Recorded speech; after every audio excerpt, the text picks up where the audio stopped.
Number one question I get asked about buying a business is, what type of business should I buy?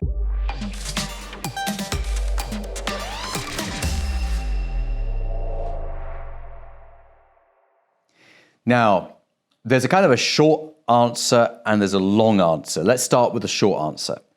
Your highest chances of success are to buy a business that you understand already.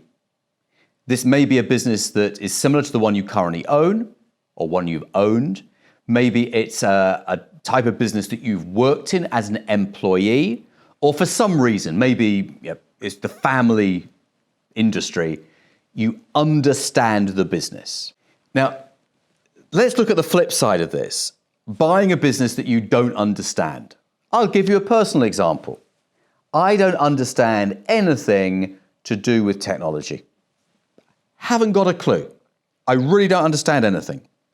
So why would I buy a business where I'm scratching my head trying to figure out how it all works in terms of what do we actually sell to our customers? Is what we sell a good product or a bad product? I don't know.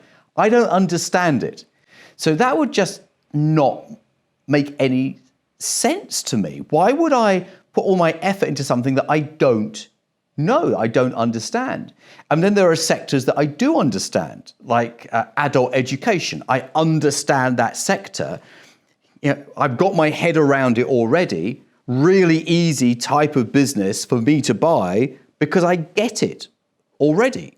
The seller can explain how their business works and what the unique factors are. Everyone thinks they've got some unique factors, what their unique factors are, and I can get it. So starting point of the short answer is buy a business in a sector that you understand.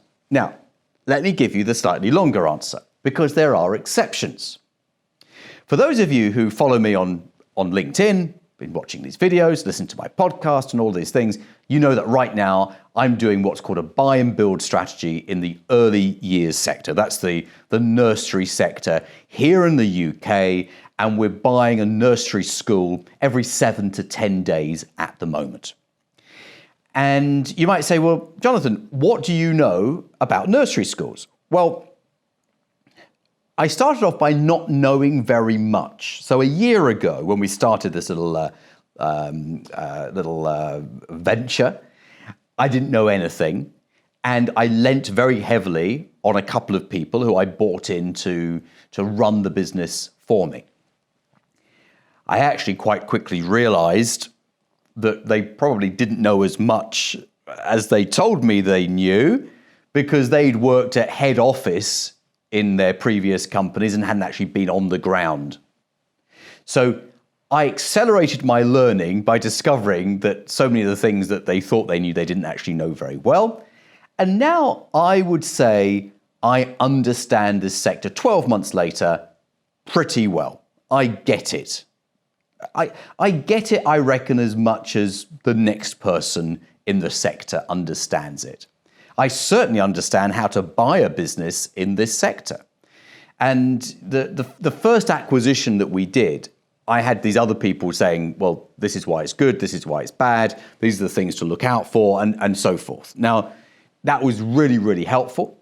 In hindsight, if I could go back in time 12 months, I'd do it differently, actually. Knowing what I know now, I would do those initial acquisitions differently, because we're doing the current ones in a different way. And to be fair, we're doing it far better than 12 months ago. But I guess that's the continuing improvement that we expect with any sort of business. But I've got to say that the nursery sector is quite a simple sector to get your head around. Parents pay the fees on the first of the month, staff get paid at the end of the month, the children come in it's not like, it isn't rocket science, is it? And what you need are the right people doing the right jobs in the nurseries, and you've got yourself a great business. And the actual financials are quite straightforward to understand. So my exception to the buy a business in a sector that you understand was actually me, because I didn't start off understanding it. I learnt it on the job. But to be fair, it wasn't particularly difficult to learn on the job. The biggest learning curve, I think, is learning how to buy a business in that sector and knowing, for example, in due diligence, where the owner might try and pull the wool over your eyes. And believe me, in every sector, they try and do that. They tell you everything's wonderful because they think if they tell you the truth, you won't buy the business. So you've got to find out what is not so wonderful, which will be omitted from the conversation. So you've got to go and dig for it and find it. So when you're buying a business, you might want to team up with someone who understands that sector better than you do currently. What I would advise against is giving that person equity. You don't need to. You don't need to employ them as an employee. You just make them a consultant. So if you need an hour's help this week, you pay for an hour. You need half a day next week, you pay for half a day. They no longer can give you value because you've now moved up the learning curve and you can do this by yourself. Then you say, thank you very much, you've been great, goodbye. Which is harder to do if that person's employed by you. So getting the right, and people often ask me, how do I find those people? Jonathan, where do I go and find those people? Oh, LinkedIn. Your own network, talk to people.